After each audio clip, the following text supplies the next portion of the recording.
you will hear 3 conversations. The first and the third between 2 students, and the second between a student and a clerk. First, you have some time to look at questions 1 to 5.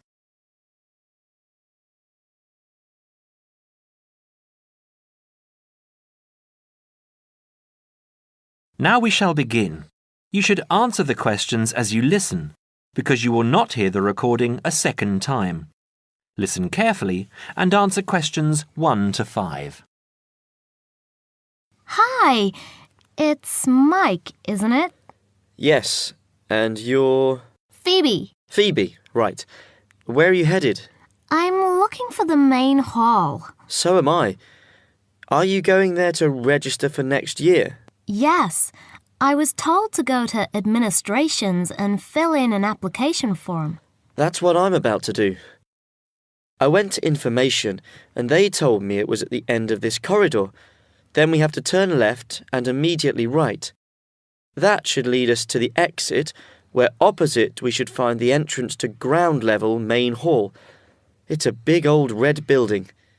From there we need to go to the first level and then follow the signs. Apparently it's the second office opposite the foyer. It would be pretty hard to miss. That sounds easy. It shouldn't be too hard to find. Well, since we're both heading in that direction, let's go together. Hopefully it won't take too long. I haven't had anything to eat and I'm starving. Me too. Well, how about I go to the canteen and get us something while you make your way to the main hall? I'm sure there's going to be quite a wait. There always is. I can meet you there. Sounds like a good plan. What do you want me to get you?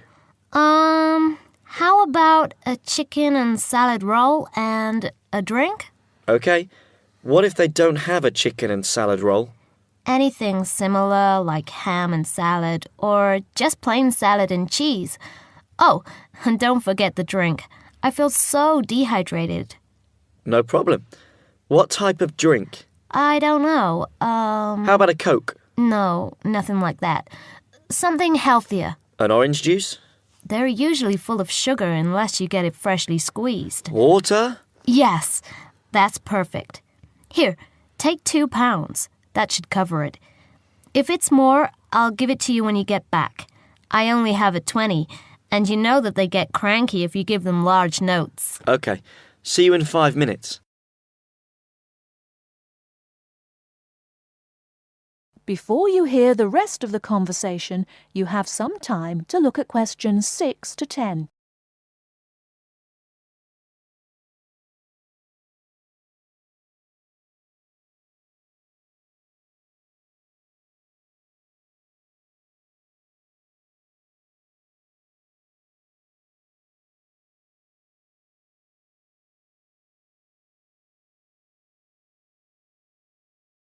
Now listen and answer questions 6 to 10.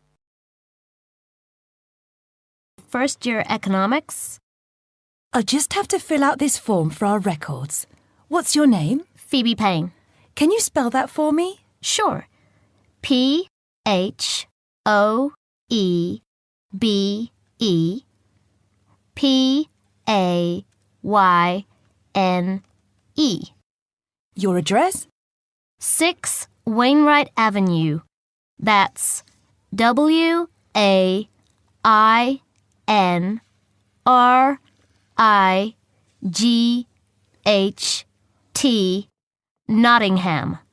Nottingham. And your phone number? It's not connected yet. I've just moved in. OK. When you get your phone connected, contact us. I'll just make a note that your phone number is to be advised. I'll do that. What course were you doing? Law? No, economics. First year. First year economics. Yes, that's right. OK. Take this card across to the economics department and get it stamped. And then you need to come back here to pay your fees. I've made an arrangement to pay in installments. Do you have any documentation verifying that? Yes, I have a statement from administration. OK, when you return, we'll have a look at it. Thank you very much. Here you are. It was quicker than I thought, but I have to get this card stamped and return here to organize my fees. That's good. It means that I won't have to wait long either. How did you get on? What with?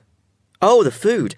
Well, there wasn't much left, so I got you a cheese and tomato sandwich and water. That's fine. Do I owe you any more?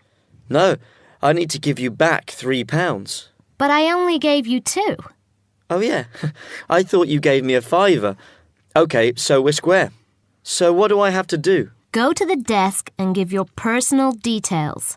Then they'll give you a card that you need to take to your faculty. What's your major? Environmental science. Okay, so you'll have to take the card to the environmental science faculty and get the card stamped, return to administration in the main hall, and organize your fees. And that's it? Yes, that means you're registered. Then we receive a letter with the details of our course where we'll be informed to go to the notice board or online to find out when and where our lectures are. OK. Let's have this bite to eat first. That is the end of part 1. You now have half a minute to check your answers.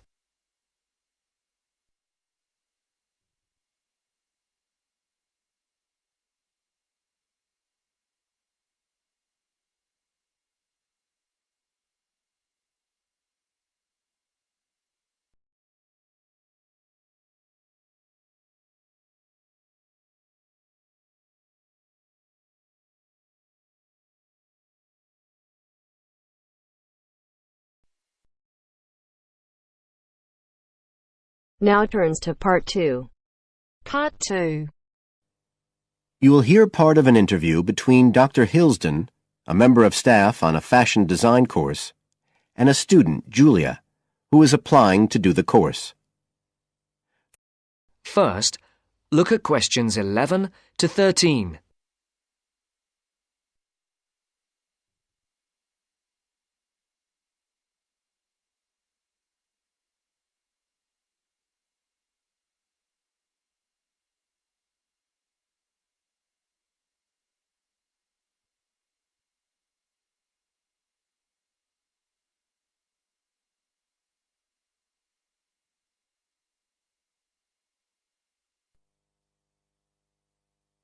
Right, Julia. So, from your CV and portfolio, and what you've already told me, you seem to be very much the sort of person we're looking for on the postgraduate course. So tell me, you finished your fashion design course in London 4 years ago. Did you think of carrying straight on and doing a higher degree at the time? Yes, but there were financial pressures. So I ended up working in the retail industry, as you can see from my CV. And actually, it was a very useful experience. In what way? Well, I was lucky to get the job with Fashion Now. They're a big store. And one of my priorities was to get as much experience as possible in different areas. So that was good because I had the chance to work in lots of different departments. And having direct contact with the customers meant I was able to see how they reacted to innovation, to new fashion ideas. Because with Fashion Now, a designer might show something in New York or Milan, and there'll be something similar in the shop within weeks.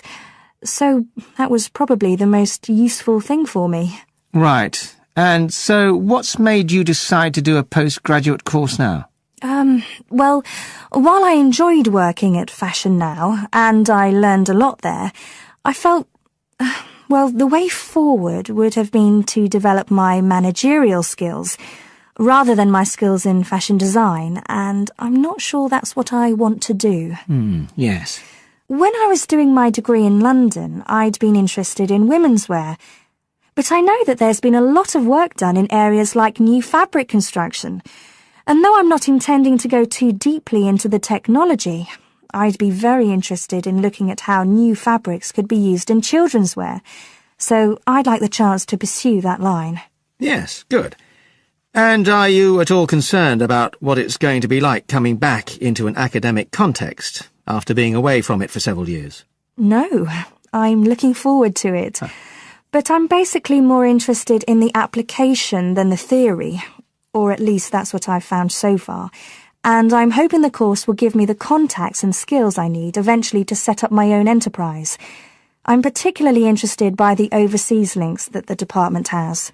Yes, many of our students look overseas or to international companies for sponsorship of their projects.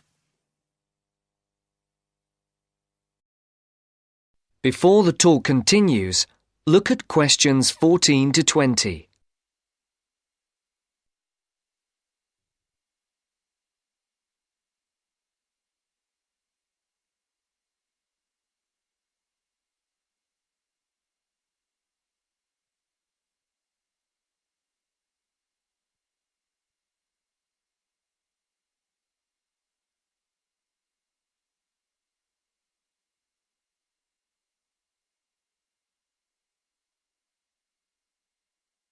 As you listen to the second part of the talk, answer the questions.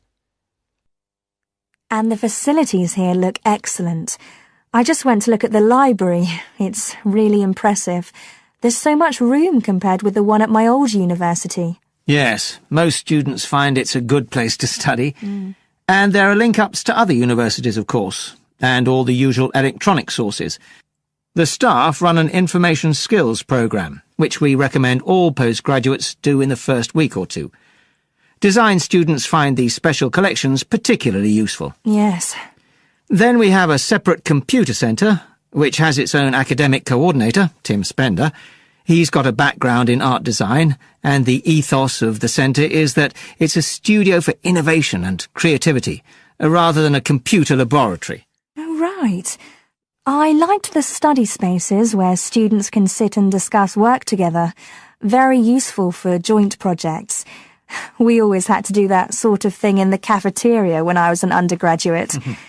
And I read in the brochure that there's a separate resource for photography. Yes, it's called Photomedia.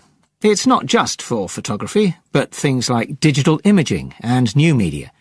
It's a resource for all our students, not just fashion design. And we encourage students to work there, producing work that crosses disciplinary boundaries. It's well used. In fact, it's doubled in size since it was set up 3 years ago. And we also have an offshoot from that, which is called time-based media. This is for students who want to develop their ideas in the area of the moving image or sound. That's in a new building that was specially built for it just last year. But there are plans to expand it, as the present facilities are overstretched already. Right. Now, is there anything you'd like to ask about the course itself?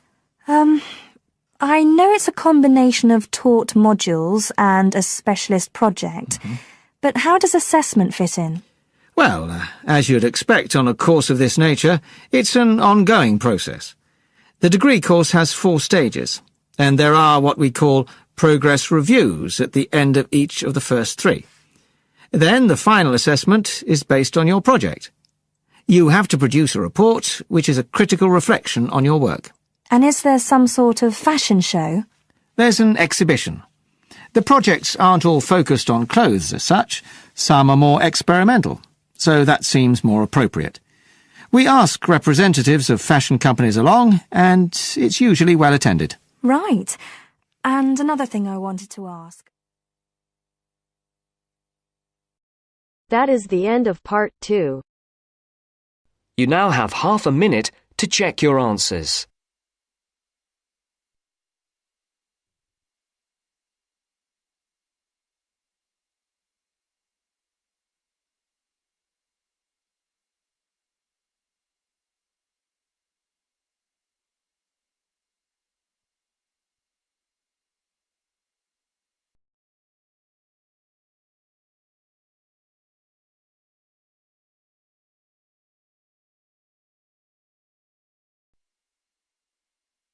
Now turns to part 3.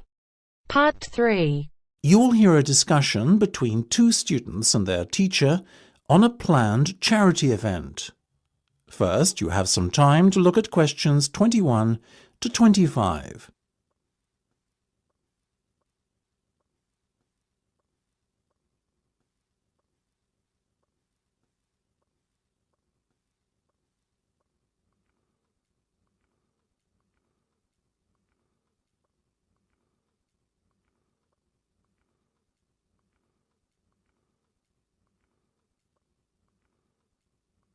Now listen carefully and answer questions 21 to 25. So, are you making any progress with your plans for our annual charity event? I guess first things first, have you decided what charity it will be in aid of this year? We're thinking about Help the Children Africa, sir. Well, that's Mark's idea, sir, but I myself prefer a local charity called the Meals on Wheels. I'd have to agree with Laura on this one, Mark. After all, we're supposed to be giving back to the local community, and although helping African children is a very worthy cause, it's a little outside our remit. That settles it, I guess. Moving on from the beneficiary question, have you made a decision on what type of event it will be? Yes, we plan on doing something a little different this year. We're calling the event Balloonathon. Basically, we're going to offer balloons for sale to all the students. Balloons? I don't see where you're going with this. Why would they want to buy a balloon? Well, here's the thing. We don't actually give them the balloon. Instead, we'll write their name on it along with the special phone number, and then we'll release all the balloons into the air.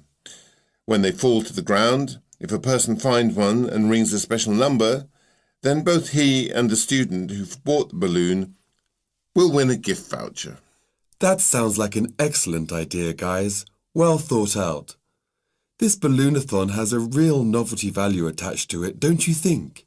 Exactly what we said, sir. The only drawback is that the gas you put into the balloons is rather expensive. How much?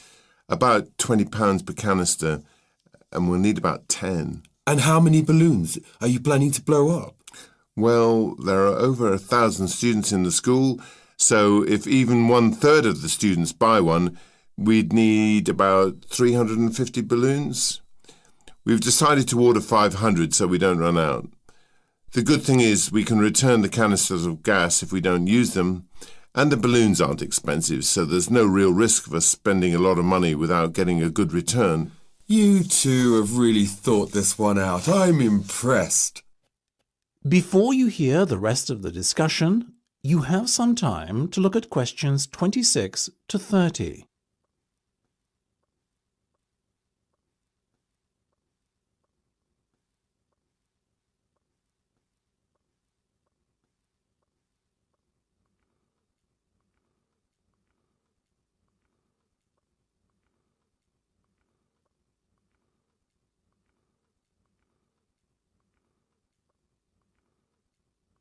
Now listen and answer questions 26 to 30.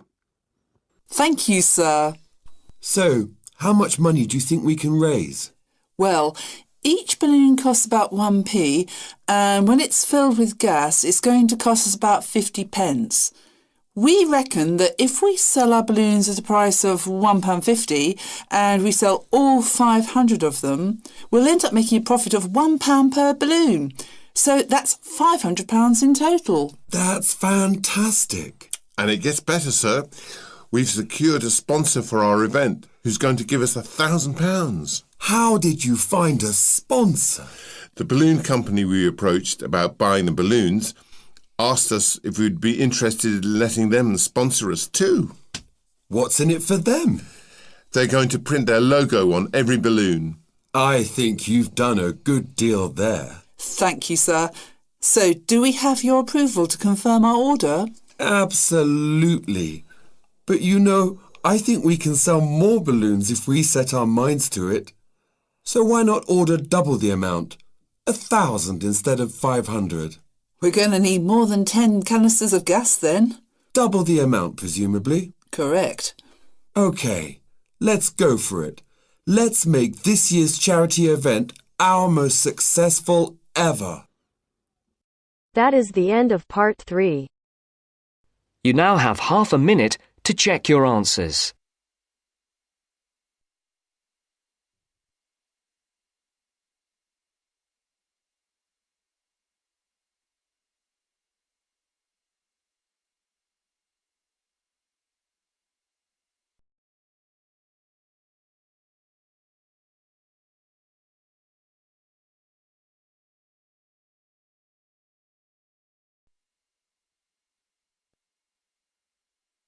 Now turns to part 4.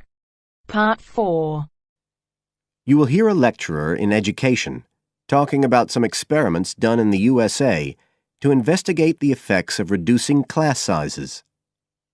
First, you have some time to look at questions 31 to 40 on pages 71 and 72.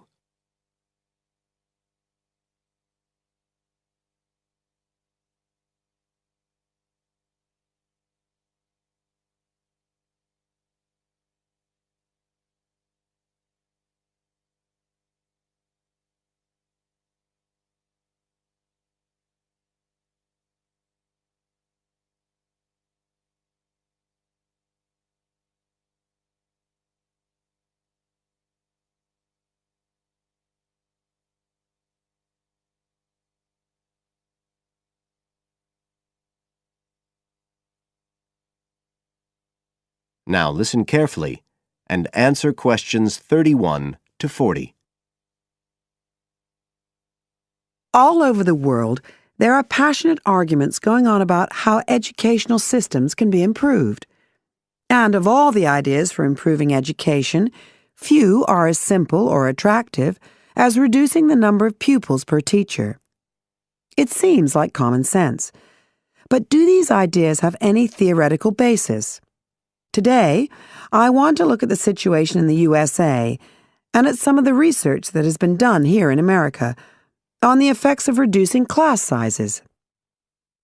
In the last couple of decades or so, there has been considerable concern in the United States over educational standards here, following revelations that the country's secondary school students perform poorly relative to many Asian and European students. In addition, statistics have shown that students in the nation's lower-income schools in the urban areas have achievement levels far below those of middle-class and upper-middle-class schools. So would reducing class sizes solve these problems? Well, we have to remember that it does have one obvious drawback. It's expensive. It requires more teachers and possibly more classrooms, equipment, and so on. On the other hand, if smaller classes really do work, the eventual economic benefits could be huge. Better education would mean that workers did their jobs more efficiently, saving the country millions of dollars. It would also mean that people were better informed about their health, bringing savings in things like medical costs and days off sick. So what reliable information do we have about the effects of reducing class sizes? There's plenty of anecdotal evidence about the effect on students' behavior, but what reliable evidence do we have for this?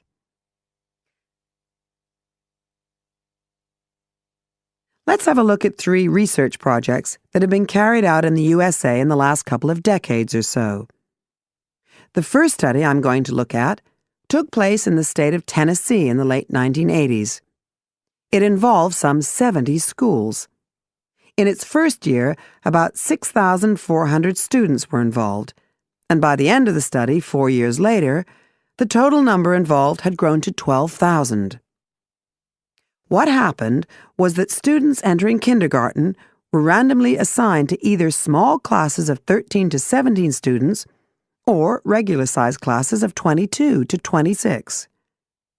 The students remained in whatever category they had been assigned to through the 3rd grade. And then, after that, they joined a regular classroom. After the study ended in 1989, researchers conducted dozens of analyses of the data.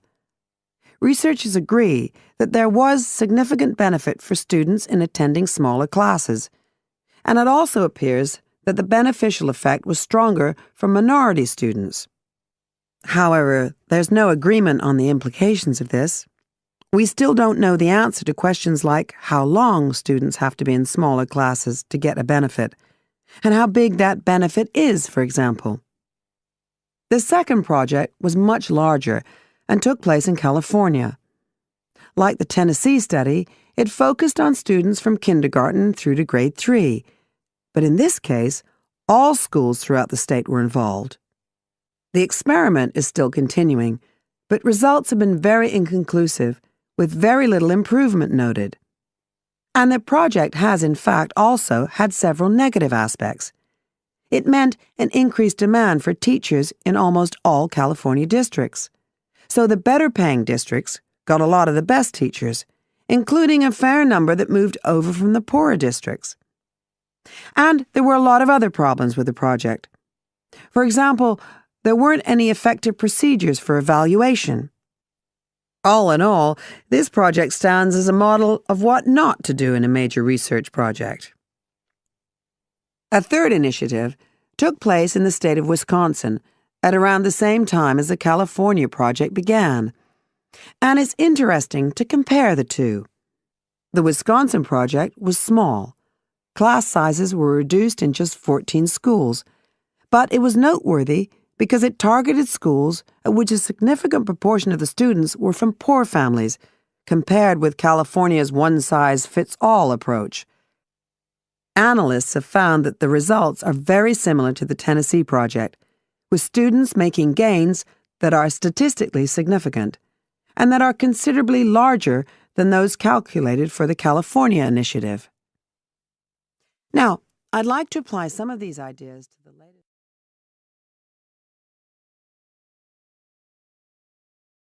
That is the end of part 4. You now have half a minute to check your answers.